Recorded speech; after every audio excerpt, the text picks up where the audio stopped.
یعنی خودتون یعنی گرم چی میگه مرکز گرمی دارین؟ خود ما مرکز گرمی داریم. خب خیلی مواد سوخت حتما دیگه باعث میشه که بسیاری از هموطنان ما مریض.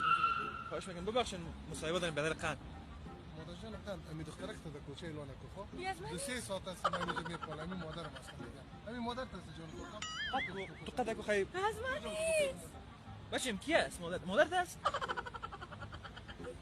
لکتون متوجه میخوان خواسته موتر نزنن خواه این طفلک من نیست. بچم طفلک از یا نیستی؟ نیست طفلک ما. خیلی بچم خیلی تو ترا کی میگه دور بگرد؟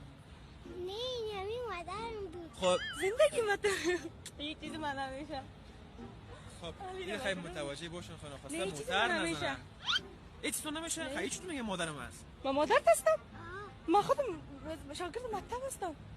هیچ تو بابا چی میگه؟ خب شورا شاگرد مکتب باشن دیگه. نه ما شاگرد مکتب طفل نمیاره؟ مارسی نکنه. بچه دخترک چی میگه بچه؟ مزاق میکنه این مادرم. مزاق میکنه میگه. بریم خانه مامی.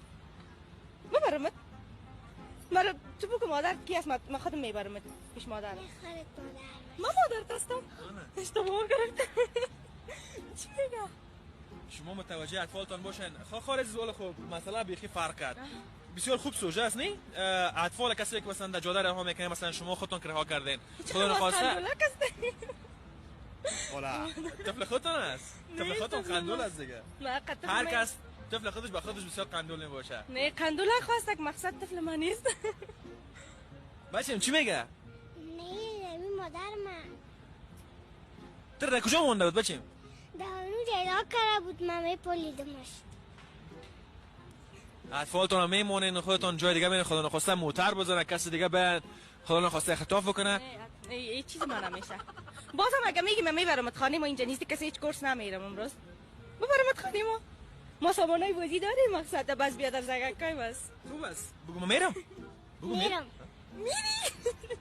اینا من کجا کنم حالا شما بگین حالا خیر میگذاریم از آلودگی هوا بهترین سوژه است کسایی که